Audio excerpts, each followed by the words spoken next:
3 বছৰৰ পূৰ্বে ঘৰৰ পৰা চুৰি হৈছিল কেটিএম বাইক। 3 বছৰৰ মূৰত হঠাৎ বাইকৰ গৰাকীলৈ আহিল এটা SMS আৰু গৰাকীয়ে উদ্ধাৰ কৰিলে মৰমৰ বাইকখন। আৰক্ষীৰ জালত পৰে 5টাকৈ বাইক চোৰ। কিন্তু বাইকৰ গৰাকীলৈ কোনে ক'ৰ পৰা পঠালে এই SMS? এই কেটিএম বাইকখন 2021 চনৰ 9 অক্টোবৰত মাৰ্ঘেৰিটাৰ আছাদ উদ্দিন নামৰ এই যুৱকজনৰ পৰা চুৰি হৈছিল। আছাদ উদ্দিনে বহু চেষ্টা কৰিও উদ্ধাৰ কৰিব নোৱাৰিলে মৰমৰ বাইকখন। বাইক চুৰিৰ গোচৰো দিছিল যুৱকজনে। কিন্তু মঙলবাৰে অৰ্থাৎ 1 অক্টোবৰত আছাদ উদ্দিনৰ মোবাইললৈ আহিল এটা SMS। তাৰ পাছতেই বাইকখন উদ্ধাৰ হোৱাৰ লগতে আৰক্ষীৰ জালত পৰে 5জনকৈ যুৱক। দৰাচলতে 3 বছৰ ব্যৱহাৰৰ অন্তত বাইকখন চোৰে ছাৰ্ভিচ চেণ্টাৰলৈ ছাৰ্ভিচিং কৰিবলৈ আনিছিল। ছাৰ্ভিচিঙৰ অন্তত বাইকৰ গৰাকীলৈ যায় SMS, কাৰণ তাত আছাদ উদ্দিনৰ মোবাইল নম্বৰ ৰেজিষ্টাৰ হৈ আছিল।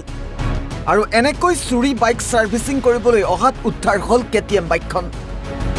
আৰক্ষীৰ জালত পৰিল 5টাকৈ গভাইত চোৰ। অভিযুক্ত চোৰকেইটা ক্ৰমে বিপুল ভূমিক, মৃদুল সোনা, কৃষ্ণা পাটৰ, প্ৰীতম দে আৰু পাপু দাস। অভিযুক্ত চোৰকেইটাৰ ঘৰ ডুমডুমাত। শুনক কি কয় আছাদ উদ্দিনে। মোৰ নাম আছাদ উদ্দিন আহমেদ, মই ইয়াৰ মাহেটাই নিবাসী। ঘটনাটো এনেকুৱা হৈছিল আপোনাৰ 2021 9 তাৰিখে মোৰ বাইকখন ঘৰৰ পৰা চুৰ হোৱা খবৰ এটা পালোঁ। মই আউট অফ ষ্টেচন আছিলোঁ, অলপ অৰুণাচল ফালে। মই আহি পাই দেখিছোঁ বাইকখন নাই। তাৰপৰা আমি আমাৰ আৰক্ষীক জনোৱা হ'ল, তাতে আমাৰ গোটেই ডকুমেণ্টছখিনি দিয়া মেলা হ'ল। তাৰপৰা বাইকখন চুৰ হ'ল। তাতে আমি আৰক্ষী জোৰত লৈ আৰু আমি নিজেও নিজৰ ফালৰ পৰা যিমান পাৰিলোঁ চেষ্টা কৰি বাইকখন বিচাৰিলোঁ মেলিলোঁ, কিন্তু আমি পোৱাগৈ নগ'ল আৰু বাইকখন। তো তাৰপৰা কি হ'ল, আমি আৰু আশা এৰিলোঁ বাইকখন কিবা পাম নাপাম। তাৰপৰা হঠাৎ এই আপোনাৰ 1 তাৰিখে মোৰ ওচৰলৈ মেছেজ এটা আহিল যে এনেকুৱা ডিলাৰৰ পৰা তো কিবা বস্তু এটা ছাৰ্ভিচিং হ'লে মেলিলে জব কাৰ্ড কৰিলে মোৰ মেছেজ এটা আহে। তো তেনেকুৱা মেছেজ এটা মোৰ ফোনলৈ আহিল। তো মোৰ সন্দেহ হ'ল যে মোৰ কিজানি বাইকখন মোৰ নামতে ৰেজিষ্টাৰ যেতিয়া আছিলে, তো মোৰ নামত মেছেজ এটা আহি সোমাইছেহি। তাৰপৰা মই লগে লগে ডিলাৰলৈ ফোন কৰিলোঁ। ডিলাৰত ফোন কৰি মই RC পঠোৱাত তাৰপৰা তেওঁলোকে চেক কৰিলে। চেক কৰাত আপোনাৰ বস্তুটো সঠিক হ'ল যে মোৰে বাইক হয়। তাৰপৰা আমি গৈ তাতে গৈ ৰেস্কিউ কৰিলোঁ। তাৰপৰা আমি ডিলাৰৰ পৰা বস্তুটো এনেকুৱা কৰিলোঁ যে যোনকেইজনে বাইকখন ইয়াত আনি দিছিলে তেওঁলোকক মতা হ'ল। মাতি মেলি তো আমাৰ আৰক্ষী সিজুগুৰি থানা আৰক্ষী আহি তেওঁলোকক উদ্ধাৰ কৰিলে। তাৰপৰা আমি জনোৱা হ'ল মাহেৰা থানা। তো যোৱাকালি আমাৰ আৰক্ষী গৈ মেলি বস্তুখিনি যোনকেইজন একিউজ আছিলে তেওঁলোকক ধৰা মেলা কৰি। একিউজকেইজনৰ নাম কি বাৰু? একিউজজনৰ নাম এজন আছে, এতিয়া যোৱাকালি ধৰা গ'ল কৃষ্ণ বুলি ল'ৰা এটা, কৃষ্ণ বুলি আছে। তাৰপৰা আপোনাৰ বিপুল বুলি এজন আছে।